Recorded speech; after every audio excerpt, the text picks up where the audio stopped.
This is the May 14th Radnor Township School District Special Board Meeting. I'd like to start off with calling the meeting to order and start with the Pledge of Allegiance. I pledge allegiance to the flag of the United States of America and to the republic for which it stands, one nation, under God, indivisible, with liberty and justice for all. Okay. I don't believe that we have any presentations tonight. So with that, I'd like to move into our first round of public comment. Citizens are invited to address the board during public comment portions of the meeting on the agenda or other topics related to Radnor Township School District. Seeing no members in the audience, what I would like to say is, should you be unable to attend tonight's board meeting, you may submit your comment by email to boardquestions@rtsd.org or in writing to Mr. Michael Petiti, Radnor Township School District, 135 South Wayne Avenue, Wayne, Pennsylvania. Okay, seeing no public comment, let's move into our priority discussion action item, which is a request to approve the 2019-2020 proposed final budget. And Michelle, I don't know if you want to start off with a presentation or start off with the motion to adopt the budget. What would you prefer? I'd prefer to start with the motion, then I'll do the presentation. You can ask any questions that you may have, and then we can go right into the approval. Okay. So I'm going to read the recommended action, and then I'll entertain a motion for that.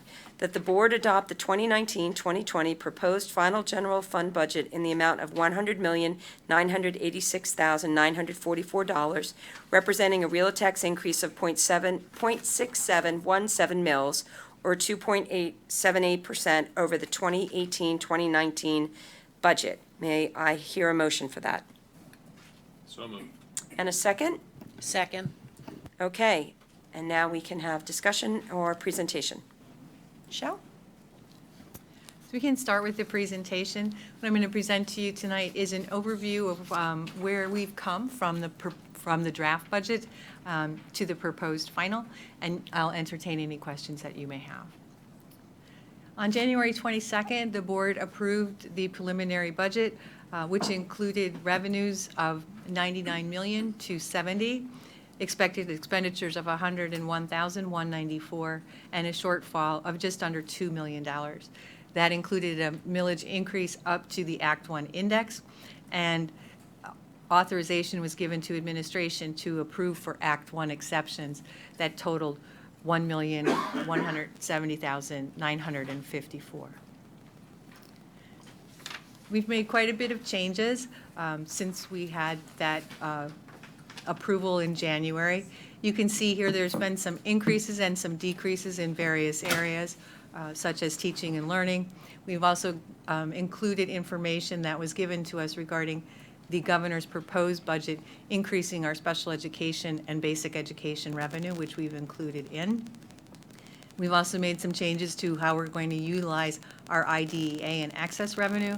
And then because we made some changes to personnel, there was a reduction to what we're going to receive for Social Security and retirement revenue, because we get half of that back from the state.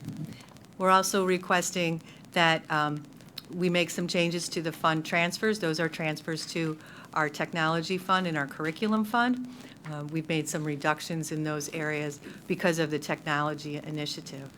And then we refinanced one of our bonds. So there is a decrease in our debt service payments of $159,000. And then we've added the middle school trainer and supplies. We actually had that in our 2018-19 budget, but we had reduced it because we hadn't been utilizing the middle school trainer. We do think it's important, and we want to continue that service next year. And we've actually secured a contract with Rothman in order to be able to do that. There were small changes to transportation. We made changes based on our DCIU estimates, and HR and nursing services had some changes. Here's some additional changes for pupil personnel and access. Keep in mind that that has no impact on the budget because the revenue and the expenses are exactly the same. So it does not have an impact. Then we had salary and benefits reductions. I think we've talked a little bit about that. That has largely to do with our instructional aides. We were able to determine that some of them were double counted. And then because I was concerned about the number of instructional aides we had, I had added some into the contingency just to make sure that we would have enough. So we've made some changes there. Then we're including a transfer to capital reserve to pay for our capital reserve projects. And we're going to utilize $359,646 of Act 1 exceptions and the retirement escrow fund that we had anticipated using in 18-19 but didn't need to utilize, and $479,527 of fund balance.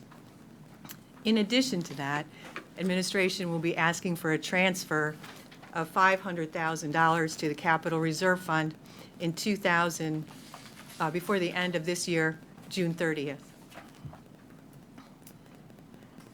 So this final budget includes mental health counselors utilizing access drawdown funds, bus drivers for the delayed start, the new technology initiatives which have been discussed at curriculum, and contingency to support class size guidelines.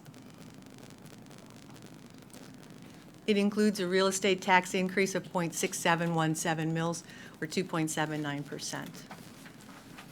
And so what that means to an average taxpayer based on the assessed home value, you can see on the following slides. $274,000 is the low end of our homeowners assessment. That would be an increase of $184. The mid-level value, $472,000, results in an increase of $317,000. No, $317. Or $317, I'm sorry. That would be a lot. Scare the taxpayer. You might hear about that. And then a home value of $700,000 results in an increase of $470. So that's what's on the board agenda for approval this evening, but we'd also like to show you some additional options that you might want to consider. If we were to utilize $545,741 of Act 1's exceptions, which is roughly half, we would start with that same shortfall of $1,924,000. We'd have all the changes that I went over previously. But in addition to that, we would use Act 1 exceptions. You can look at the bottom three lines because everything else up to that point has remained the same. We would use Act 1 exceptions of $545,741, the same retirement escrow of $800,000, and then our fund balance usage would only be $293. We'd also request the transfer before June 30th in the amount of $500,000. That would result in a tax increase of 3.2% or 0.7314 mils. And so what that means, on a $274,000 assessed home, you'd have an increase of $200. On a $472,000 assessed home, you'd have an increase of $345. And on a $700,000 assessed home, it'd be an increase of $512. And then the third option would be to utilize all of the Act 1 exceptions, again, starting with the same shortfall, and then going to the bottom two lines. And you can see that if we would utilize all the Act 1 exceptions, we would only need to use $462,219 of the retirement escrow balance, and there would be no fund balance that would be needed. That is an increase of 3.86%, rather large, almost 1 mil. A home value assessed at $274,000, an increase of $256. $472,000, an increase of $441, and $700,000, an increase of $654. So if you have questions, I'm happy to entertain those. I'm sure Mr. Batchelor's, happy to answer any questions that I can't answer. Thank you. I love how everybody found that so amusing. That's great. So I do want to start off by saying, do we have questions about the budget or questions about this presentation? I can start at the end. Sarah? Yeah, I have a couple. I think they're all softballs, but I just want to make sure I understand. I think we were projected to have around $1 million surplus for this school year. Obviously, it hasn't closed, so we're not final on any surplus. Does this budget already take into account that money? Is that part of the fund balance that you're looking at? So we are projecting about $1,500,000 surplus. Okay. At the end of this fiscal year. That's why administration is requesting the $500,000 transfer for Right. capital. That's the only amount we're taking into account. Okay. And then we're requesting that because we didn't utilize the $800,000 for the retirement escrow, depending on what option we would select, that we would utilize that Okay. as well. Certainly, there could be discussion about transferring more over to capital and not having to use your reserve funds. If you wanted to have that discussion, we could do that. Okay. So then, just kind of a question on how these things were. If we, right now, to balance the budget, if we did just the smaller portion of the Act One exceptions, the retirement escrow of $800,000 and the fund balance of $479,000, is that kind of how you would do it in order? Like, if next year we only need $400,000 of those funds, you would take the first $400,000 out of the retirement escrow and leave the fund balance? I mean, does it matter that it seems like the retirement escrow was set aside for a reason. I know we've talked about repurposing that and putting it, making it a healthcare fund or something perhaps. So or a healthcare escrow. the way that we would utilize that, and I'll just go back to that slide. First, we would do the $500,000 transfer before June 30th. Right. Then what we would do is we would transfer the $479,527. We would transfer that over. The retirement escrow would be the last amount of funds that we would use. Okay.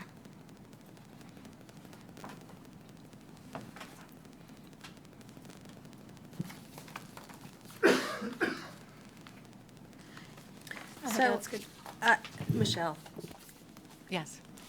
I would think that the first thing that would come to mind would be to recommend that we take last year's surplus and apply it to this year's budget and then deal with the difference. But that's not here. And can you explain to me why you didn't recommend that? I didn't recommend that because you can do that at any time during the year. So the way that you would do that, Julia, is you wouldn't necessarily do this $479,000 transfer.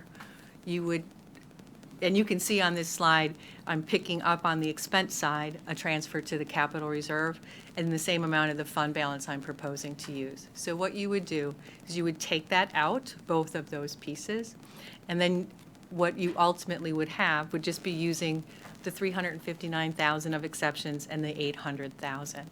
And then at any time during the fiscal year next year, you could decide to transfer some funds over. And if the estimated amount doesn't come in at the $1.2 million, you would wait till you were finished with your audit, and then you would decide how much to transfer at that time. It's just a matter of how you want to put your budget forward. And we currently have quite a bit of funds set aside for capital projects in our reserve fund balance, over $6 million, that I think it's beneficial to the district to try and move some of those dollars over and not increase the taxes to the taxpayer. Does that answer your question? A little bit. I'm still a little cloudy. How can I ask another way to get at what I'm asking? Fiscal year hasn't closed yet, so we don't know the exact amount of the surplus to apply to this proposed budget, right? Mike, yeah, you might want to bring a yeah, there you go, But, bring a microphone a little closer. We don't know the exact amount of the surplus that you're estimated because the current fiscal year that you're estimating the surplus on hasn't closed and been audited yet, so you can't put that amount in here. And remind me when that correct. closes? The fiscal year closes June 30th. Our audit typically is pretty much finalized by October, the end of October, with final approval by the board in December. You can't do a budgetary transfer for the first 90 days of your audit, so you wouldn't, or the first 90 days of your fiscal year, so you wouldn't be able to do any transfer over to the capital reserve fund until October 1.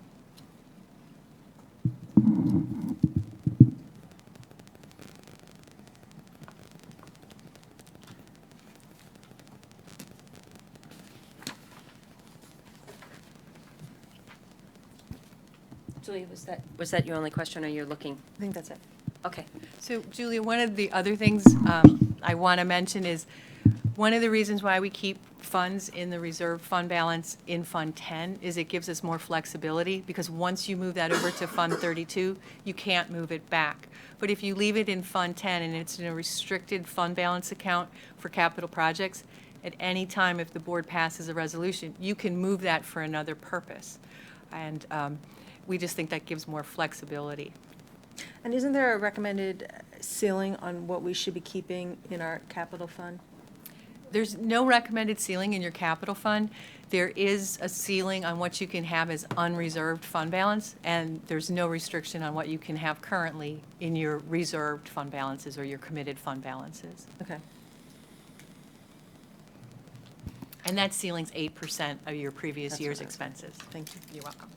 So, we'll, given that, we're going to have to make a transfer to, in or out of the, that general reserve fund anyway, right, to match the 8%? That will be part of our discussions as we finalize our audit. I don't believe we did that last year. We typically do it, and I think it's important for us to do that at a finance committee to talk about how we want to restructure our fund balance. So that will be a discussion that we will have, yes. No, I just meant in terms of adjusting the undesignated, to keep it Correct. at 8%. Correct. Okay. It And we'll probably want to have a discussion, too, about, it must be under on the 8%, or maybe not, maybe we're just at 8? we're just at 8%. Okay, right. Of last year's expenditures. Yes, so last year's, 2007, right. Okay. Not the current year. We probably want to have a discussion, too, about our retirement escrow fund, because when you look at what is proposed to still be in there, it's well over $2 million. So the retirement rates have kind of stabilized now. That might be better suited for another purpose, such as increases in healthcare coverage or something like that. You'll remember, last year we had a pretty significant increase in our healthcare coverage. This year we did not. So maybe those funds would be better served in that capacity. It was like over 9% last year, and this is around 2 to 3? It's just over 1% for this current year. Last year, it started out at 19%. and when it we was got down our like first around- luck, and yeah. then it was reduced to around 13%. Oh, I thought, if I read the recall memo, I correctly. thought it said differently. Maybe it was different. Okay. Sometimes. But it was a you know, lot. It was a significant amount when we had seen increases of 6 to 7% previous to that. And the retirement escrow isn't, I mean, it's allocated, it can't go back to general funds, but we can change the purpose of it to a healthcare increases escrow, if we wanted to call it that. It's in the general fund currently. is a part of the general It's part fund. of the general fund. It's in a committed fund balance. That's the I was for the committed retirement piece, yeah. escrow. But through any type of board resolution, you could decide, maybe you wanted to purchase, let's say you wanted to use it to purchase new technology equipment. You Right. could take those dollars and move it to that, just through a resolution. Right. So you're not, even in this budget, you're not asking us to use all of the retirement escrow even. There's significantly more money there. You're just asking us to use a portion of it, which, when it was originally set aside, would have been used for retirement costs that we aren't seeing. Correct. So the $800,000 that you're seeing that we're asking to use was part of the retirement spend down plan to be utilized in 2018-19, this current fiscal year. Based on what we're projecting, we don't think that we're going to need it. So what I'm asking is that you consider using it next year to help balance the budget. Do we have other questions? Julia, just so you know, your mic is still on. Andrew, are you? I'm good, thanks. So, yeah, I have a eclectic bunch of questions. So, you have on here that this includes mental health counselors. Can you be explicit what that item means? Yeah, so Jenny Lesage and her department are looking at contracting next year for 2 full-time mental health counselors that would work with our high school and middle school and also provide services a couple of days a week at the elementary level as well. We are going to contract those, and we're doing it through access dollars, so it really is not impacting the budget. We are also, Jenny and George have looked at it in the special ed department, have looked very carefully at how we're using all of our resources. We had a presentation at the curriculum meeting where we talked about the wellness study, and we looked at, how we have Karen, counselor from Karen, we have our counselors, we have our crisis counselors, we have our psychologists, our social workers, and she's looking at overall the full complement of our staff, looking to make some adjustments for efficiencies over that entire group, but also bring in those mental health counselors that I think will also take some of that load away from our existing counselors as well. And so it's something that through contracting we can study it next year and see the impact and understand what steps we want to take beyond next year. We need to have our eyes open as we are contracting it. We can decide whether to continue. We also need to realize that we are using access dollars, so while it's not budgetarily impacting us right now, and there still will be some access dollars, there is eventually a time where those access dollars won't be necessarily available to us, and we want to continue. That would be a budgetary item for us. But as we move forward with this whole wellness study and we look at and develop those recommendations in the fall, this is going to be a discussion we're going to continue to have as a board and a community. But we believe right now the most needed next step is to bring in these 2 mental health specialists for next year, as Jenny and the team also look at creating some efficiencies and some reorganization with some existing staff as well. But we may want to add a substance abuse counselor.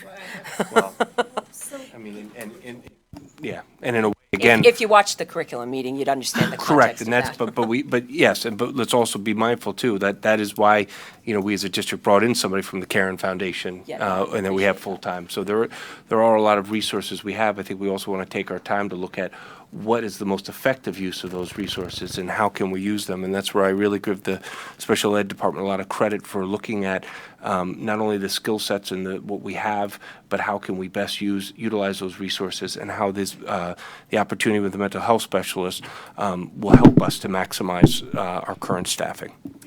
So I don't know if we know the answer yet to this, but what would be the qualifications of these counselors? So they would not be school guidance counselors. They would be a certified mental health professional, presumably, not a school certified person. Mrs. Lesage, you're more than welcome to come join us at the table.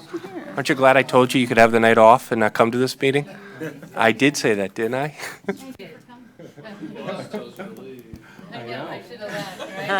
No one listens to me. Welcome, Jenny. Thank you. This is review for some people, but I want this to get in the. So we are looking to contract with 2 people. They will have master's level mental health clinical counselors that will be working with our students, really hand in hand with our present school counselors, as well as a lot of times our emotional support teachers at all the levels. And we'll also be working with Mr. Regal and myself. They come with supervision from, and this particular, I know he has a doctorate, so I don't really know his level, but he would be their supervisor. So all of that also comes with his supervisory thoughts and help with these 2 people. So that's what we're doing, and we're looking at possibly as much as 4 days, full days at the high school, 4 full days at the middle school, and the other 2 days would be split between the elementary buildings. We think that's the way we'll start, and we'll always be looking at the needs, and they will be on a crisis type rotation as well in case anything were to come up at any of the other buildings.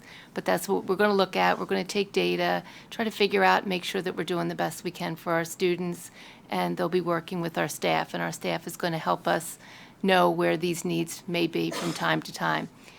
And just real quick, we do see sometimes where we see a heightened amount in a building for some reason. If that happens, we will have the ability to address that need in the time and just constantly changing it. So it's not like they absolutely have to be there those 4 days. So we're going to be very thoughtful in where they're placed. All right, thank you very much. You're welcome. So the next thing is the bus drivers. I assume that's the 2 bus drivers for the shifting around of the start times? There's actually 3 new bus drivers that are included in this budget. One of them is has been added late in this current fiscal year because we've been unable to accommodate some requests for transportation for some of our special needs students, so that we anticipate will continue. And the other 2 bus drivers, Lydia, are for the delayed start time. Okay. So still 2 for the start time only. Okay. And the technology initiative is as it was presented to the curriculum committee with the dollars that were discussed at that point. Correct. Okay. And then I just want to review the last item, the contingencies to support the class size guidelines. And this is to say, nuts and bolts, we're going to stick to 21, no more than 21 in K through 3, no more than 25 for grades 4 and 5. Same thing in the middle school, although there have occasionally been times when we haven't honored that in the middle school. Are we going to be able to? I understand, but I'd like us to abide by the guideline. Well, how do we see that looking?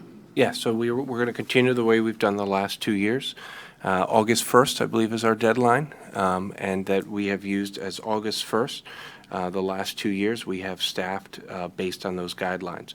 After August 1st, we take a very close look at whatever change there is and make decisions on whether we would need to add a paraprofessional or we wouldn't have to do anything, depending on what adjustments or changes, up or down that happen. But after that August 1st, we're preparing that parents and students know that who their teachers are and that we've been following that guideline. I think there was an exception at the middle school in the last 2 years when it came to physical education, but don't quote me, was one of the areas. I But thought there was a math thing at one point, but that could have been 2 years ago. yeah, I think So we've 4 years ago. solved that issue. It And- was English 2 years ago in the 6th grade. Mike and I are aware of that. Okay. 2 or 3. You've only been here 2. It was your first, it might have been your first year. So it was 3 I years don't want ago. to be blamed. Yeah, yeah. You can't hold It's him. 2.5 years ago. Can't hold him to that. Yeah, not about blame, just about, just. And then we had a little bump at Ithan in the 3rd, 4th grade inclusion issue. We've sorted that out. Yes. Okay. And I know I've asked this before, but I'm not sure I understand the answer. Why are the healthcare cost increases so much lower than they have been the past 2 years? So we participate in the healthcare consortium through DCIU. It's made up of school districts and municipalities, and they use a 50-50 rating system. So 50% of your increase for your healthcare premium is based on your own district's experience and exposure, and 50% is based on all members of the consortium. So there's a risk there, because if one school district has a really good year and the rest of if you're the district that has a really good year and the rest of the districts have really poor coverage exposure, you could have a significant increase. So let's say our increase was 5%, the consortium was 10% overall, we would have a 15% increase. That's how it works. Law averages pretty much every 3 to 5 years, you're going to have a bad year. You're going to have a pretty significant increase. We know, for example, that last year we had several large healthcare coverages that went over our stop loss insurance. And so those things probably, the year before, I'm sorry, is what drove those costs up. So this year, we've had pretty good experience so far, and we're hoping that continues through the end of the year. We know that we won't be asked to pay more than what our second look rate was, which is, I think, just under 1%. So that won't change, but there's always a time where you're going to be exposed and have a larger increase. So basically, last year's increase was on the really high side. This year is actually on the really low side, and we can expect it to typically be somewhere between the two, or not? Based on the average increase in healthcare coverage, we should anticipate an increased cost between 9 and 12% every year. Yeah, all right. Well, so I just wanted to kind of know that it's more like that than 1%, because we have to cover that going out in the future, and that's significantly above inflation, so we need to just note that. So That's all I have remember that for our now. healthcare coverage is self-insured. We're no longer paying a premium every month depending on what kind of coverage you have. The consortium has worked really well for the Yeah. district, and we have saved quite a bit of money being self-insured as opposed to being premium-based. Okay. That's all I have for now. Does anyone else have questions? Amy? Yeah, I just saw in the original, in the binder, proposed final budget binder, the budgetary reserve contingency for personnel had 4 positions for potential enrollment needs and 3 contingency positions. So in the proposed final budget includes that same allocation. Is that right? There are 4 positions that are already accounted for based on enrollment and the, Michelle, make sure so we have 4 watch positions in the budget, but we believe those 4 watch positions are already going to be accounted for. So some years we'll go in and maybe, 3 of them are accounted for too. At this point, we know that we believe we'll be using at least 4 of those, and then we have 3 contingencies on top of those 4 watch positions. Is that accurate? I'll look at Mr. Stitzel as well.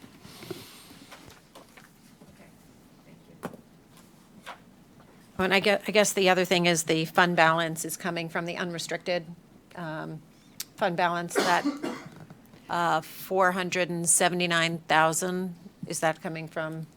I would not suggest that you take it from your unreserved fund balance. Under this proposal, it would be being transferred over to your capital reserve account. So my suggestion would be that you would take it out of your reserve for capital. Okay, so there's nothing coming out of the unrestricted, that stays the same? No, Okay. there's not. Okay.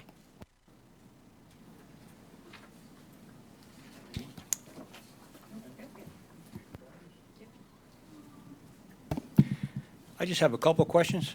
If you could run through the 3 scenarios, and as we move down the line, we're using less and less of the funds. The 800,000 that we're using, retirement escrow, that decreases as we're going down? It does, and the reason it decreases as you're going down is because your revenues are going up. Exactly, and our revenues are going up because we're taxing more. Correct. Now, what is the impact if we go with the first scenario when the budget comes next year? In other words, the more money that we're using, how does that impact next year's budget when it comes forward as far as replenishment of the funds? Do you kind of get what I'm driving? So, Mr. Madden, what you're asking me is how much additional revenue will be generated under each of the options for taxes? Is that what you're asking me? I think he's also getting at. Next in year. Next Right. year, like if we have a $1.9 million deficit this year and the inability to build up the millage to replace it next year. So if we use X amount of if we use 800,000 in the retirement escrow and 479 out of the unrestricted fund balance next year, how much would we have to use? Exactly. Coming out of unrestricted, right? No, the 800 is So- coming out of the, it's still So money how that much- you're not, So if we don't take all the exceptions this year, how much Yeah. more of the fund balance next year will we have to use to cover a bigger shortfall next year? Because it is that, cumulative. right, that's Over exactly, time. or as Susan would say, baked in. Yes. So, and I'll go through each one of the Yeah, that- options, that- because I have that's my the question. information here. So, under the first option, utilizing $359,000, that will generate an additional $356,000 worth of tax revenue that will be baked into next year, as you said. Under option 2, that generates the same $356,000, but also an additional $159,960. So there, you're looking at about $500,000 worth of additional tax revenue that you're generating. And under the final option, it's additional $791,300 of additional tax revenue. $791,300. On top of the 356. No, that includes the 356. Oh, thank you. So can you say that last number again? 791,300. The other way to look at this, Chuck, and this is for everybody, is that when you look at each of the pages of the millage impact, when you look at the chart for the first one, if we use 359,000 of exceptions, it sets our millage rate at 24.8584. And if you scroll through the other two, the second one where we use about half the exceptions puts our millage rate at 24.91. And then if we use, I'm sorry, it's, It's hard to. yeah, so the, Are you at 545, 741, Act 1 exceptions? correct, then you can see the millage gets set at 24.9181. It's on the page that says just millage impact. Michelle, there, it's up on the board, Amy. Michelle knows where I'm going with this. It's on page 13. Page 13. And then if you were to go use all of the exceptions, if you scroll through, Michelle knows, right, we're at 25.12. So that's what I'm talking about when I use the terminology baked in. Whatever our millage, whatever we set our millage at 1920, that's the rate. Right. And any Act 1 increases in the future will always be, it's as if those exception dollars go back, they revert to being the base number upon which a future budget is based. Right. And that's how they get baked in. Yep. To, that's what I was trying to say. So yes, we're leaving money on the table, for future Act 1 increases whenever we don't raise taxes. I mean, whether it's within the Act 1 increase, the Act 1 level, or exceptions. That is always the case. Yeah. So Chuck, I don't know if you had more questions. You put on your mic, but. So one of the other things that I just want to point out is this, the large bulk of the exceptions that we're getting is based on our special education costs that we paid out over the 2 prior fiscal years. So that would be fiscal years 2016-17 compared to 2017-18. And over the course of those 2 fiscal years, we qualified for an exception in the amount of $1,159,871 because our special ed costs had increased so significantly between those 2 years. So those exceptions are based on dollars you previously spent and paid for. It's just something to consider.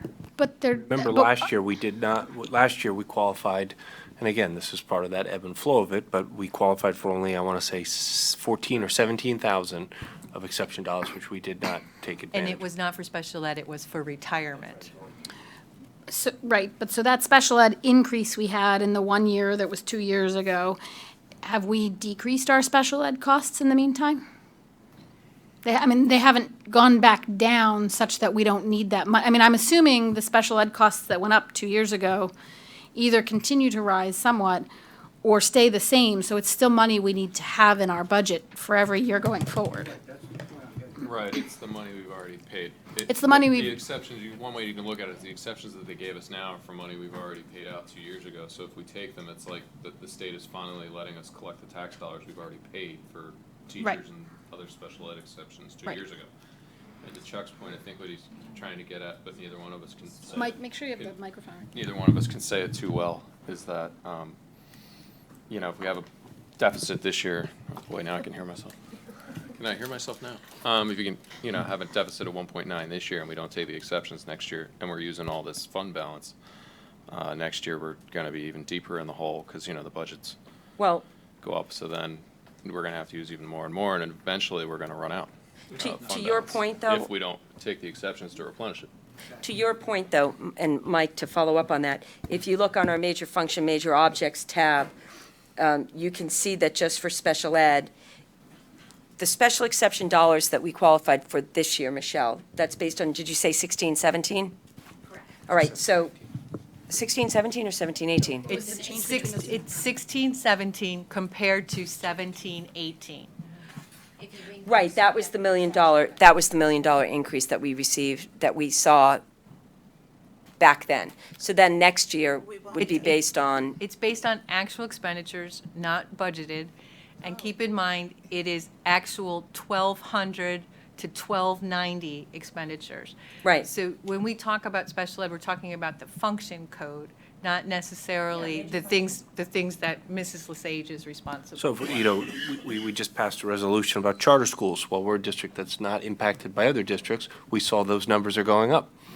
We saw that in that discussion. So those costs that we're paying for the special ed services for a charter school is part of that overall, larger budget of special education, as an example. Correct. And also our approved private school deduction that comes through PDE, that's also included in that. We've seen an increase in that area as well. So we can't just compare this 1,200? You can look at the 1,200, it's certainly something you can take a look at, but the exception dollars are based on your actual expenditures from your previous 2 fiscal years. Yeah, okay. But to get back to my point would be that if we accept the exceptions, okay, then we're going to receive we then have the ability to raise the taxes to pay for that expense, because that expense is still there. But if we use fund balance to pay for that expense, that million-some dollars, that's going to, next year when it rolls around, we're going to owe that, plus whatever other expense it goes up. That's correct. That's correct. Okay, that's my whole point. Thank you. okay, so do we have, So I just had one other Sure. question, because it relates to kind of use of fund balance. The 2 additional counselors that we're going to add for next year that we're contracting, that we have access dollars for. That access money may not always be around. So what's the cost of those 2 counselors? Even just ballpark. Sorry. Come on up, Danny. Sorry, I should have asked this when you were up here. I should have thought of it. I'm sorry. It's $150,000 for both of them. Okay. Because it's contracted, but it might be more if we So were it'd trying to be- have somebody in-house. yeah, it'd be all in, it would be that plus Peasers, right? I would have to work with Jenny to figure out exactly where they would fall on this scale. Right. But definitely would be more expensive because your PSERS rate is 34.29%. So, and then your healthcare coverage and things Right. like that on top of it. I believe it would be much more So you're getting expensive. close to 50. Okay. So there's something else that we're budgeting for this year because it's not costing us anything, that if we don't take exceptions, we might not have the money for down the road. Okay. That is an expense that, yes, we're going to, if we want to continue with that model, that's an expense we will have in future years. I guess my question is, it's felt like, and maybe I misunderstood, but what we were presented with was your recommendation to do, in scenario number 1, is that your recommendation as an administration, or is that just one of 3 different options? Is there a recommendation in any of this? Jump in. So we've looked very hard administratively, obviously, at this, and we take very seriously that ability that this board has, and in ultimately a superintendent's recommendation on budget, that power to tax the community and to make sure that we are being good stewards of the taxpayer dollars. So we worked very hard to try to close that gap, and to close that gap with, using, as little exceptions and fund balance as we could, and that's that first scenario. We think there is also strong argument for why we as a board might want to look at those other 2 options as well, and that's why they're being presented as well to the board. So, Michelle, I have a couple of questions. You know my favorite one-page budget. I don't know if you have it electronically or not, but it really just had to do with the fund transfers and the budgetary reserve at the bottom of the expenditures. Yeah, I know you're going to have to scroll through. I apologize. It's right here. It's the, yep. Michelle knows that I'm a big fan of this page, because for the majority of the community who might glance and say, what are we spending on X, Y, or Z, I think that this is a digestible budget. How do you match up the fund transfers of 3.4 million and the budgetary reserve of 759 to what you were presenting on the PowerPoint? Or is this just a conglomeration of a variety of things? It's a conglomeration of a variety of things. You will not find those specific numbers in the PowerPoint. Yeah, no, I knew that. So the budgetary reserve, that's going to be our contingency for personnel. That's going to be that number. And Okay. then the fund transfers, that's going to be the transfers over to the curriculum cycle fund, the technology fund. It's everything and together. capital. It's Thank everything you. together. That's all I really was, thank you. I just needed you to walk me through that it's all those funds together. All those funds together. Okay. All And right. community swim is included in there as well. Okay, great. So in terms of our discussion moving forward, the other question I have is that with regard to the budget that you presented to the public and the 30-day option, you put it out May 1st, I think, and we're going to vote on this sometime in June. And so if we were to go with one of these alternative options tonight, whether it's using half of the exception dollars as you've kind of outlined it, or the full amount of exception dollars, would you adjust that budget that you'd put out to the public for another 30 days or what have you? So we would be in a position to repost that tomorrow or the next day. So we would have plenty of time to have that available. We would make all the changes depending on which option you selected. If it's an option other than using the 300 and some thousand, we can have that posted and updated very quickly and have it on the website. And then I can work with Michael Petiti so we can put something on the front page or whatever you desire. Okay. Yeah, I just wanted to make sure that in terms of notification, that's how we would handle the 30 days for the actual final budget vote. So my recommendation, if you're going to select another option, then what we would do is we would rescind the resolution that was presented. I have sample resolutions for option 2 and option 3, which is using the 545 and the 1 million, all of it. And then we would post that on the website. What we don't want to have happen is we don't want to have out on the website that we're using option 300 and, using the 359,000 and then actually approve something different at the end. So we would adjust that. Right, great. Okay, so I just wanted to make sure we were going to walk through the notifications in the 30 days.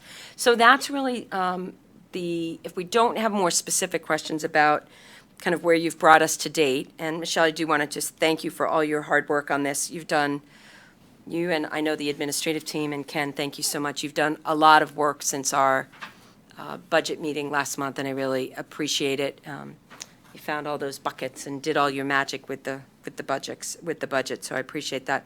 But we do need to have a conversation about where are we leaning with regard to our utilization of exception dollars. And, I'm certainly happy to hear various people's thoughts, and then maybe from there, we can get a sense of if we need to change our motion or move forward with the one as been currently presented. So I open the floor to conversation, if there's any. All right, I'll kick this off. I think that we should go with option 1. I think this is already a really hefty tax increase for our families. I've been up here, again, I kind of have whiplash, where the majority of the board wanted a 0% increase. We are going to the full index here and using exceptions. So I think that's kind of the sweet spot. So I don't know how the community would react if we had gone from 0% increases 4 years ago to now, whole hog, the full Act 1 plus all the exceptions. That just seems a little radical. So I would recommend that we go with option 1 as a prudent course of action that is very stable. Okay. Do we have other board comments, thoughts, perspectives? We're also very quiet tonight. Okay. Mike? I dare you. Mr. Miller, man, a few words. Triple dog there? I feel, this is such a weird thing. While we have a surplus that's coming in of $1.2 million-ish, we think, and a deficit of 1.9 that's budgeted, which would leave us with a deficit of 700,000, but that's sometime in October and November. We have to be prudent and actually budget for what we know now, and hope that the surplus comes in.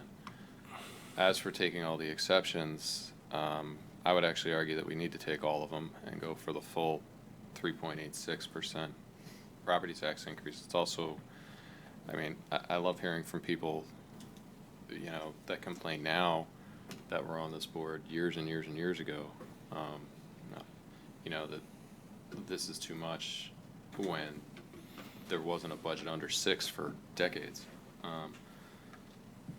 And the full exceptions are to get the money back that we've, not to get it back, but we've already paid the money out for these special ed teachers and everything. But I'm being heckled from my own board. The state is allowing us to finally collect the revenue for expenditures that they've mandated that we spend. We have these special ed mandates from the feds, from the state. We have to spend the money, and then 2 years later, we're allowed to recoup the costs that they've made. So, and if it's going to be the biggest increase ever, blah, blah, blah, 'cause that's all I could hear. The education's expensive, sorry. That's what it costs. Our property values in Radnor are what they are because of what the district is. Every now and then, our healthcare costs go up, almost double digits every year, except 1 year we don't have that. So maybe next year we don't have to raise taxes as much because our special ed costs will level out, or our healthcare costs will level out, or whatnot. Sorry, I'm being disjointed in my statement. It's hard to talk when you keep hearing stuff. So I'll stop. No, I appreciate it. Can I? Sure. I actually, once again, Mike and I have similar thoughts on some things. And look, nobody wants to tax. If you told me we could continue to provide Radnor quality education at no increase, I'd be happy and I'd happily take my money and go home. But I think the reality is we have a community and we have an obligation to educate the children in this community. I'm wondering if there's a way to split the baby, and unfortunately, it's not one of the options on the table, but I think it might meet the points that Mike and Chuck were making earlier. Could we come up with an option? We have this retirement escrow set aside for a reason. This board was comfortable planning to spend $800,000 in retirement escrow this year, and we very fortunately didn't have to. Could we take an option where we say we will use that retirement escrow for 2019-20, but we aren't going to touch our fund balance? So it's kind of it's somewhere between the half of what we can take in exceptions and all of what. Can we take exceptions to cover not having to dip into our fund balance, knowing that we keep that fund balance on hand for a reason? Does that did I make sense? What you're saying is, can we take exceptions equal to the 479? Yes. So that would be take exceptions that utilize the 359 plus an additional 479 without utilizing the entire 1.16. Right. Basically, it means somewhere between using exception dollars between the 545 and the 1.1 million. Yeah.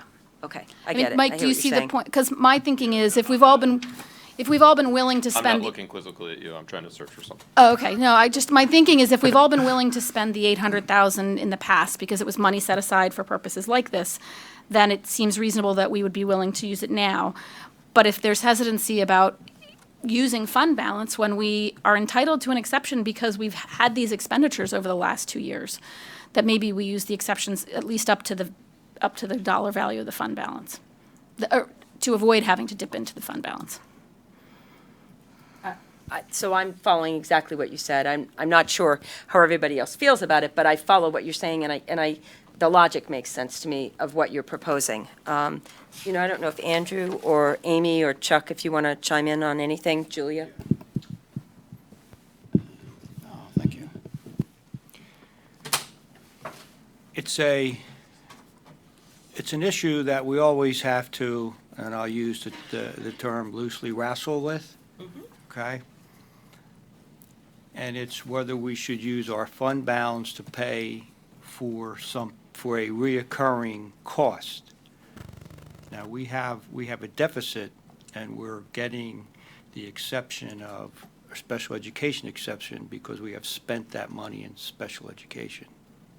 So if we were to increase, and I'm not saying the full amount, some amount, then that money next year would come back to us. So I would be in favor of moving it up a little bit above the initial one, which was using, how much did we have, 300 or? 359 in Yeah, exception dollars. 359. I would not be opposed to this one, actually. The middle, 545, 741. Okay. Understanding that I'm looking at this as having the money coming back to us as a baked-in piece next year's budget, because special education is something that is looked at all the time. It's one of the most important things, if not the important components of our educational program. And we're lucky enough to have somebody here who's doing a great job with that piece. And I would just support moving that piece and using the retirement piece rather than fund balance. I don't have a problem with that, but money's money. So, well, It's but all the five, fungible. but the 545 increase still is almost a $300,000 dip into the fund balance. But I'm just saying, we could, I don't have a problem with doing that, actually. Because that's I mean. Rather than raising the taxes another 300,000, no. I think we're going to have money coming in because we do have a surplus coming. I think we can handle that. So Okay. I'd be okay with doing it that way. So, Amy, Andrew, Julia, thoughts? No? Julia? Amy was about to speak. No. Okay. I will tell you that I'm with Lydia. I'm not comfortable increasing. These caps are here for a reason. Act One is here for a reason. And even the lower limit option that we have on the table is still an increase. You know, when you look at the amount for the smallest assessed house and the increase that we're talking about over 1 year, it doesn't seem like that much. But we're not talking about 1 year, it's what we do every year now. And I'm thrilled that we are looking at a big surplus, and some years are good, some years are not so good. And I think it's just counterintuitive to say, oh, we had a great year, but let's act like we didn't. Because every year, we just continue to increase. And I think I'm not even thrilled about what's on the table here as a minimum increase. So, no, I would not vote for going higher. Okay. Amy? But Andrew, still chewing on it.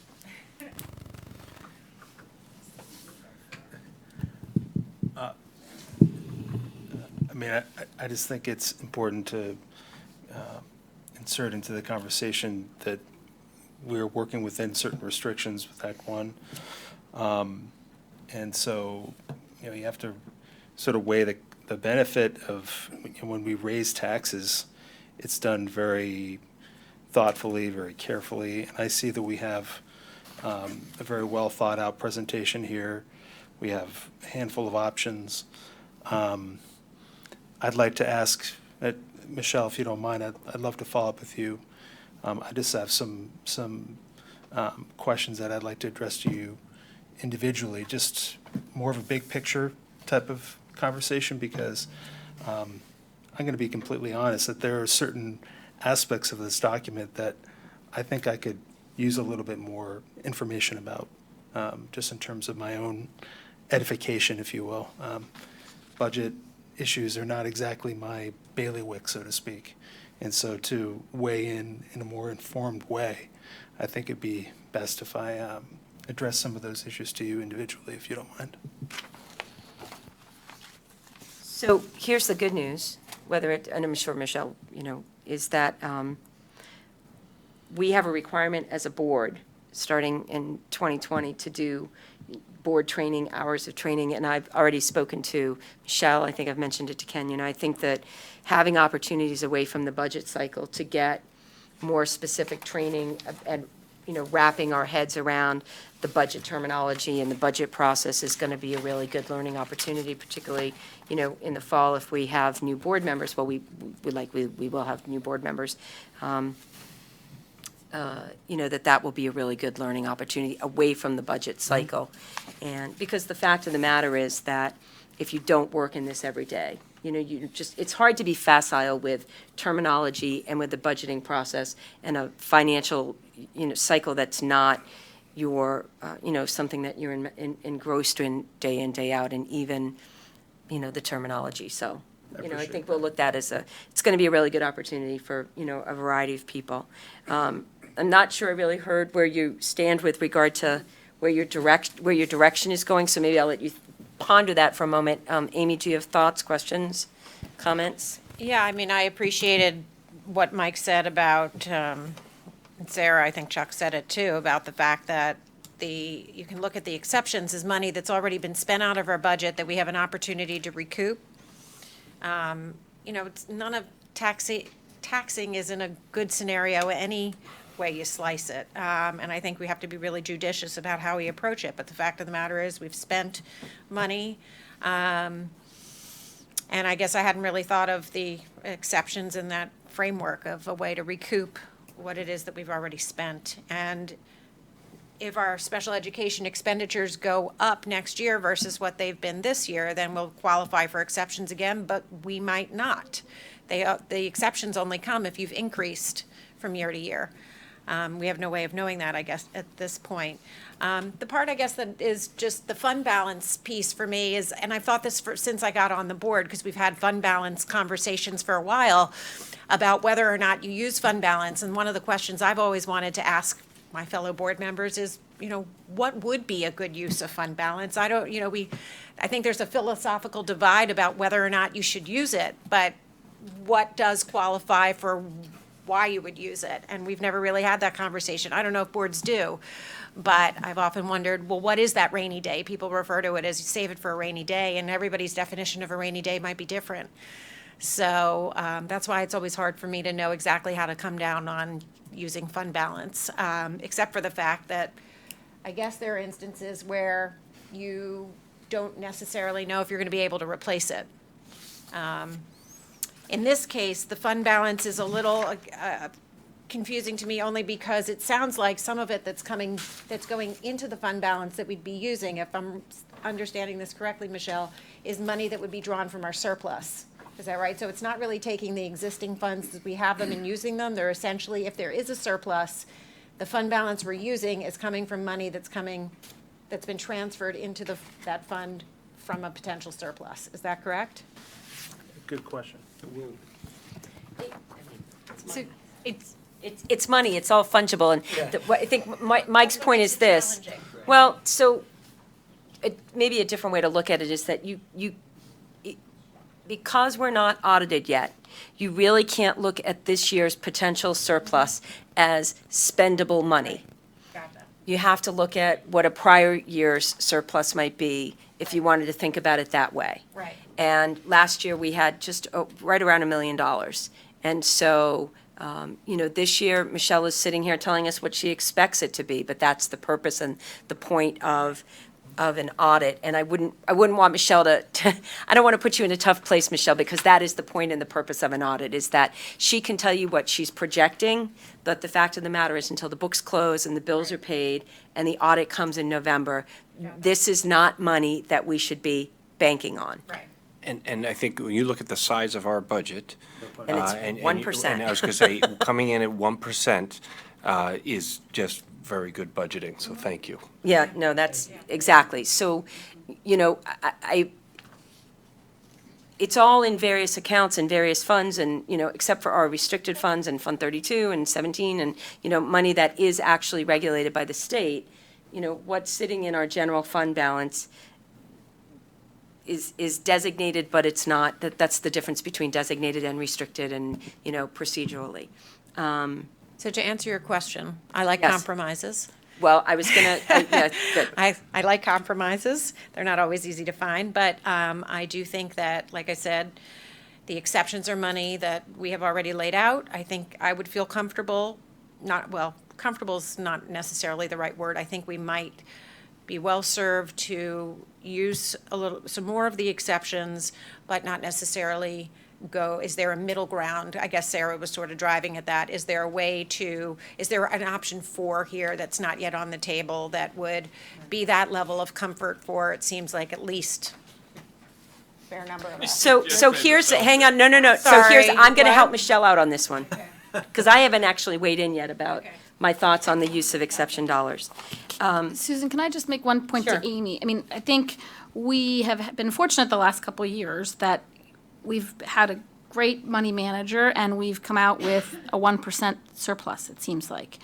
But fund balance is there because if next year real estate revenues are down and we suddenly aren't making the money we want and we're $1 million short in May, we can still finish out the school year. That's what the fund balance, I mean, that's some of what the fund balance is for, right? I think it's also there in years that suddenly we need to do something to a building and there's not enough in the capital fund to cover it, and the bond rates are so bad we don't want to go out and borrow money publicly. That's where I see it. I'm sure there's also middle ground, but those are the kinds of things, when people say rainy day, that's, I'll just weigh in because most of the time, in the past, historically, your fund balance would be used for the one-time, exactly what you're saying, a one-time expense. And if it's a shortfall in the budget, hopefully that's just a one-time expense. But it could be a building that the roof collapses or something like that happens, and we have to fix it, so we can go there and use that for a one-time expense. So to follow up, so I know, Susan, you're going to probably wrap this all up for us nicely, but so is that to say that, Sarah, Chuck, that your thoughts on this are try to stay away from touching the fund balance? You're leaning more towards, I think I heard where Mike is, that he prefers to go to the exceptions and use as little as fund balance as possible. And is that where the two of you, that's your, We're close. okay, thank you. So, I am generally, look at the state made a decision years ago that removed from local taxing authorities the ability to say what works and what is palatable in our district for our taxpayers when they enacted Act One. And we have been extraordinarily fortunate, and I think we have weathered two things simultaneously very well here in Radnor, and we are blessed because of that. We have weathered the Act One the Act One index world, and we have weathered the PSERS, escalating PSERS over the last 5, 6, 7, 8, 9 years. That we are in the position of, providing the kind of academic opportunities here in Radnor that we do. It's really critical that we weathered those two things. And I think that we need to continue to be strategic, and I credit the strategic thinking of the prior administrations and prior boards that positioned us well for that, to do that. That being said, and I don't normally like to leave millage on the table, because that's what the state gave us as the game. They didn't say that we could say what's palatable in Radnor. They said we can do whatever the Act One index says we can do, plus whatever exceptions we happen to qualify for. However, what I'm hearing on this board tonight is really the gamut from really somebody who would like to not even do the exceptions, and then someone who would like to do just the minimum exceptions, and then people who would like to use all the exceptions, and then people who would like to find compromise. And one of the things that I think is so fascinating about that is, no, in a good way, is I am really confident that whatever we walk away with tonight, as a whole, we will find consensus around it, and it will be fine. I am hearing compromise. That's what I'm hearing, because I'm hearing two ends of the table about that. And so then there is the practical and pragmatic part of me. Sarah, I think your idea is really a very valid one, that we would raise taxes to the point of not using fund balance. The practical difficulty of that, however, is that we don't have the resolutions and the math calculated, and maybe Michelle is pulling out her calculator as we speak. No, it's a really good idea. And I think there's a lot of validity to that. The one thing that we've not discussed tonight, and it's really kind of a, it's kind of a, throw the wild dice, is that with the reassessment coming in 2020, it is difficult to know how that's all going to shake out with regard to millage and, what we will have to do with our millage rate. I believe it means we will have to do an adjustment of it. And I am nervous about what that impact might be on future budgets, which is the other piece that has me reluctant to leave millage on the table. However, I am also mindful of the community who values education but might have a hard time accepting a tax increase that's over 4%. I like the idea of a nice round number just to say 3%, but however, that means that our millage is not correct up here, and I would really like us to just consider for a moment this interim step of utilizing half the exception dollars. It puts us at roughly 3%. If everybody walks away a little bit unhappy, that's maybe the best sign of a compromise. We didn't go as high as some people would like. We didn't go as low as some people would like. We tried to strike a balance that is respectful of the taxpayers, but recognizes that we are paying for really important things like special ed dollars, Chuck, and, that we are trying to plan and continue to plan into a future that takes care of this district and takes care of kids, and which is something that prior boards have done. I mean, some of them did it in a very challenging, rancorous way, and we are doing it in a very collegial way, and that's a good thing, even if we don't all agree tonight. It is good that we're having this conversation. It's been very collegial, and it's all coming from, everybody cares about people up here. We care about the taxpayers, we care about the kids, we care about special ed, we care about planning for the future. It's all, this is good. This is a good conversation. I've been in conversations that have been not good. And I really appreciate everyone's perspective tonight. But I am really mindful that Michelle has worked out, she's worked out the numbers, and I am hesitant to ask her to calculate. I know she's over there doing it, but so I wonder how we feel about settling on the middle of the road, utilizing half the exceptions. It puts us at just about 3%. It does mean we have to use a little bit of fund balance, but not as much as we planned. In any event, can we wrap ourselves around supporting that? Well, that's option 2. That is option 2, correct, yes. And I welcome some feedback on that. I kind of wanted to hear where everybody was, and I really do hear that we are at two ends of the spectrum here, and perhaps that is the best sign that compromise is what is called for. But I welcome hearing from the people who were at the extremes on that. Just to clarify, what Michelle is working on, is that Sarah's proposal, or I don't know? 'Cause I don't know, I just see her with her I can calculator. confirm that she has a calculator out, and her fingers are moving, so Yes, she's doing no, I know. something. I don't know if you care to share with us. I'm not watching. So we can sit in suspense or just wait until Michelle, I am doing the calculation, so I'll have it in about 45 seconds. Okay. No, it's based on Sarah's proposal, right? Is that right, Michelle? That Okay. we bring the exceptions up to the level that cause us to not have to dip into fund balance is I gather what Michelle is working on. So that would be something slightly over 3%. Closer to the 3% than 4%, because the difference is I think it's another 700,000, so. Or 3% would be it would be another 0.1%. 0.1 mil, actually, because I think a mil is worth about $3 million to us. So if we're talking about saving another $293,000, then that's just about 1/10 of a mil. Michelle, is that accurate? Yes, it is. It's about 1/10 of a mil. Yes. But I wanted to calculate it exactly. Did not need a calculator for that one. But she's giving us the exact number.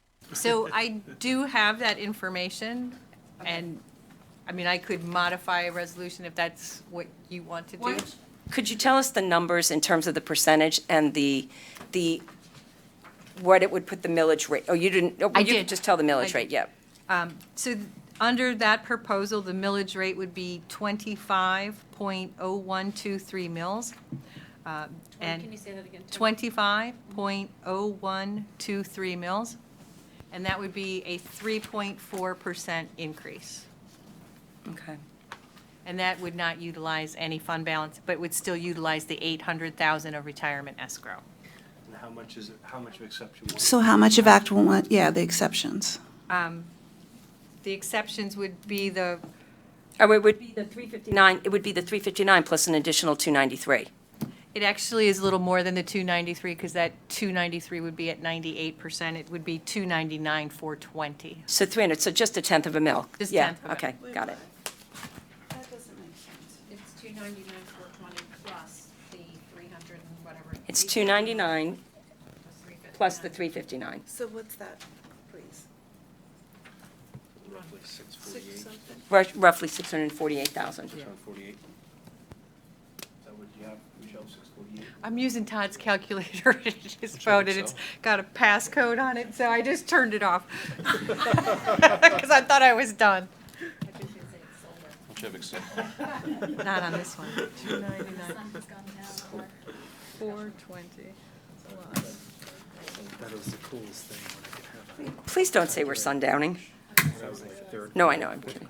So I just want to, You need Excel. first of all, shock everyone. You have this chart in your binder. It shows the increases all the way back to 1993, 94. Okay. Yours is easier than Todd's.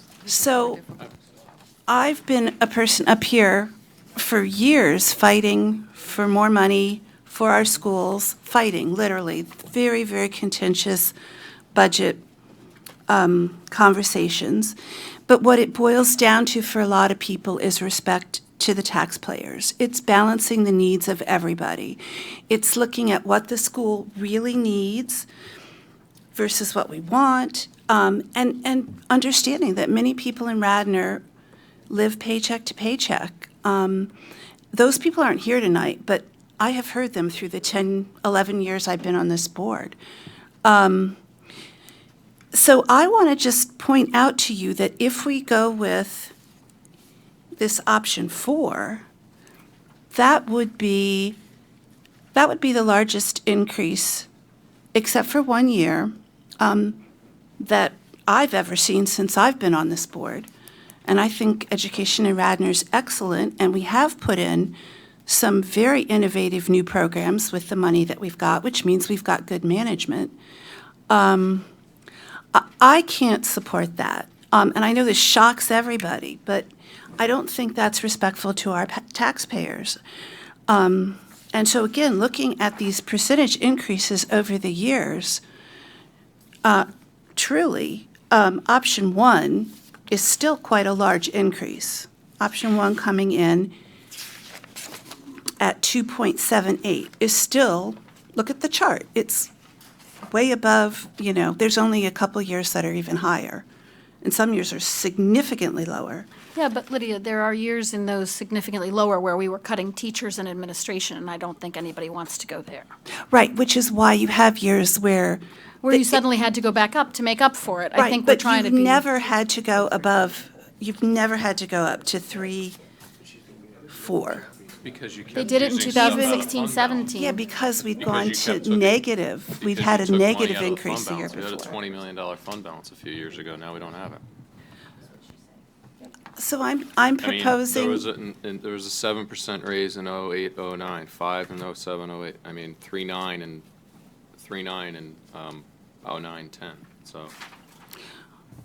And then we went So I'm- negative, I'm then we saying went what flat, I've and then we learned- cut teachers, so. Okay. I try not to do that. Okay, what I've learned through doing this, and I can just share with you, is that when you do something that's outside of sort of very modest changes, then you end up paying for it. So when we had extreme cuts, when we went below the index, you see that in 2013, 14, then you have big increases, then you'll see the 3.62 to make up for it. So if we go to a big increase, 3.4% is a big increase, then this community is going to ask you to make up for it because it's radical. So what I've learned is let's go to the middle course, and the middle course is option 1 with a hefty increase of 2.4%, allows us to do all the things that we want to do, but it's not basically No, it's using. 2.78, Lydia. Sorry, 2.78, I'm mixing the 2.78 is a significant increase for many people in this community. I know this is like shocking to people who've been on the board with me for years, but this is something that I've learned from having done this all these years. And that's my recommendation. Okay, so other thoughts about, Michelle, by the way, thank you for doing that on the fly. I do appreciate it. Do we have other thoughts on either the option of compromise, which puts us at right about 3%, or the kind of the additional math that Sarah's proposal brought forth?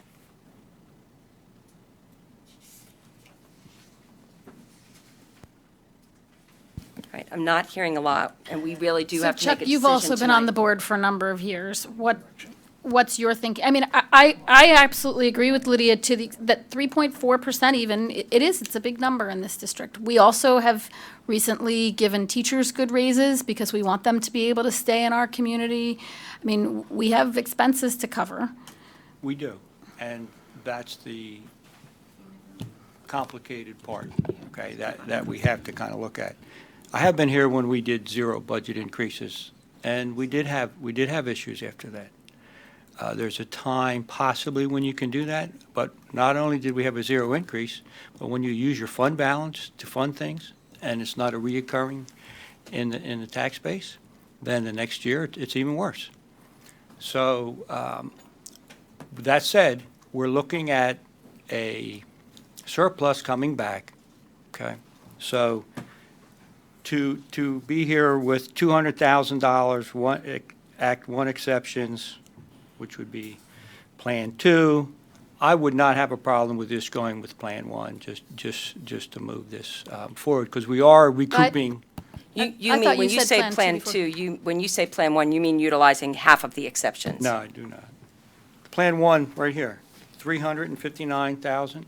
So you're back Because down to where originally Lydia you were was? talking about Plan 2. I could go back down to where Lydia would be. I could go down But you to could that. go up to Plan 2 if Mike and I strong-armed you in the hallway. Well, that's not Plan 2. I actually put forward Plan 2 a long time ago. I said I would be willing to go with Plan 2. Yeah. The 545. I wouldn't go with You wouldn't go any higher than that, is what you're saying. Okay, so, Okay. and after I listened to everybody, that's when I said, I am strong, as much as I appreciate your suggestion, and I think there's a lot of validity to, getting to a number that doesn't utilize fund balance. I'm just not hearing the level of support, and Sarah, Mike, you both know, I mean, the three of us have debated this and discussed this, and you and I all know that It's hard to leave millage on the table. it is hard to leave millage on the table, and we understand that, but at the end of the day, we need a number that we can all get behind and support. So what I'd like to do is, I'm not hearing the support for utilizing the 359, I'm not hearing enough support for utilizing the 359,000.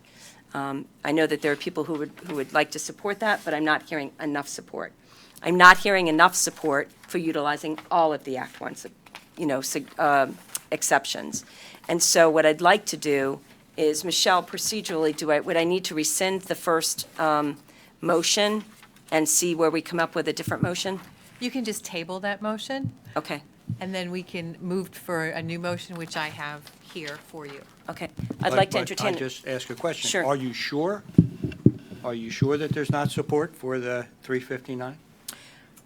Seriously, are you sure Oh, I of think that? she's got the head count for the 545. I would support that too. I know, I think there's three of you who would support that. And is there anybody else that would support that? I bet Patty Not, would if she not was here. unless, well, but Patty Well, didn't show up. Patty's not here. No, whoever's here. Okay, but she's got to No. show up to these meetings to No, vote. I'm just saying, that's just a question that's out there. Before we redo everything, so I if there's think no there are support, probably at then least then I'm 4 for the fine. 545. No, there's support, Chuck, and that's my point, is that there's support. I don't think there's enough Right, support. I'm just, I was like- just double yeah. checking, because I can't see everybody's head from where No, I'm no, sitting. no, that's fair. And that's why I was saying, I just like, I know that there's support for full exceptions, but I don't think there's enough support. You gotta wait till we hear from Andrew. Well, Okay, I would be, again, I prefaced my position earlier, that there are details of this that I would like to know more about, but getting the big picture, 10,000-foot view, I agree that it's hard to leave millage on the table in this situation. And I think that my sense of things would be to, because it is a break from recent history, or it seems like that from the information that we have, that taking a conservative approach, i.e. option one, would be best. But then you have the millage on the table issue, which I'm also sympathetic to. And what you were saying earlier, Susan, it resonates with me. I think option two would be a pretty good middle ground. Do we want to do that, or do we want to do Sarah's? I don't think we have the support Because to we go got to that number here. 3.4%. 545. I think Option we 2 probably says- could get 4 or 5 votes Yeah, 'cause tonight she for did all this 3.02. math over here. She has I it laid out really appreciate it. I nicely. said thank you, but I think that that's too far for too many people. I have another piece of data. I did an average of the last 9 years, and the average millage increase is 1.9. Okay, but that's 1.99. crap. I'm sorry. That's just ridiculous. And if It we is did a- because we aren't cutting teachers. I mean, no, hang on, I hang on. did an average. And of if the we did an last- average of the last 10 20. years I and did, 20 I years, did and, an average of the last 19, and it's 4.8%. So yeah, so it's, 4.87. It's not crap because it's my experience base, so that's what but I'm it's speaking just yours. to. It's not Chuck's Okay. experience base. It's been a lot higher in Chuck's experience. exactly. So all that to say, Yeah, I mean, yours includes a 0 and a negative and cutting teachers, and we're not going there, so that's Okay. kind of. so what I'd like to do, because it's 9:15, is entertain a motion to table the, and entertain a motion to table the, I'm sorry. Original motion. Thank you, the original motion. And a second? Second. All those in favor? I'm sorry, what's the original motion? The first one, which is the 359, option one that you would prefer. Okay, so all those in favor of tabling the motion to raise the millage 0.6717? 1, 2, 3, 4, 5, 6, to table that one. Okay, so and all those opposed? Okay, so that motion passes 6-2. I would now entertain a different motion, which is that the board adopt the 2019-2020 proposed final general fund budget in the amount of $100,986,944, representing a real estate tax increase of 0.7314 mils, or 3.02% over the 2018-2019. May I have a motion? And a second? Second. Okay, so we have a motion and a second. I think we could have more conversation, or we could call the vote. I'm just going to try one more time.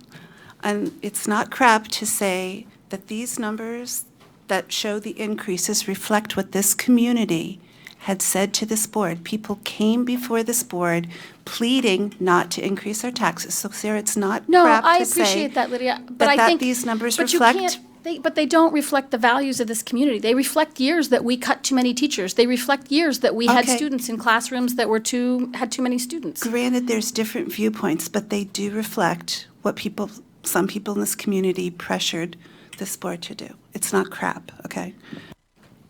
I think we hear that perspective. I get it. All right, so I am going to call the vote. All those in favor? For the, You're not voting? okay.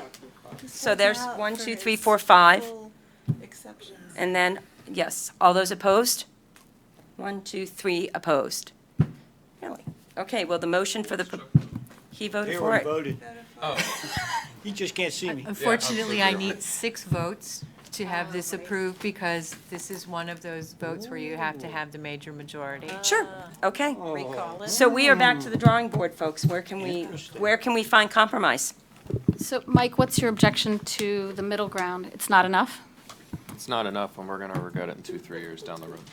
We are. I mean, you can laugh all you want. No, you know. I'm not I've been doing laughing. it. I know, I know, I know, appreciate but that. I've been- I, I mean, I've lived here, I mean, you can poo-poo it all you want. I mean, this last budget year was the last budget my dad did as chairman of the finance committee at 8/8. So, I mean, talk about what people in this community can handle. I mean, I know all about it.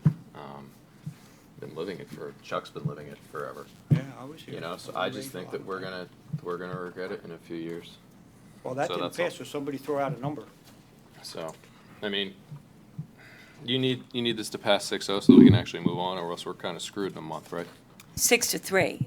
Well, And we need a She needs supermajority of 6 6. votes For a for it. majority of 6, correct. Or Mike? Or we risk being in non-compliance with the state No, requirements. Mike's I'm asking a question. He's, Michelle, he's asking Michelle. I need a supermajority of 6 and 30 days to have it available for the public in order to pass it. So you could certainly move it to the end of June at No, our just board recall meeting. But don't forget, tax bills must go out July 1, and if the millage rate is not set, that will not be possible to occur. just recall. Jackie will go running and screaming. Mike, can we put your vote with an asterisk in history? No, no, that no. It So- wasn't enough? But Hang on a second. Go ahead, Amy. You wanted to say something. I was just asking, you know, I. When the button's down, it's on. I was just. Can we take a 2-minute recess, please? Sure. 2 minutes. We're recessed.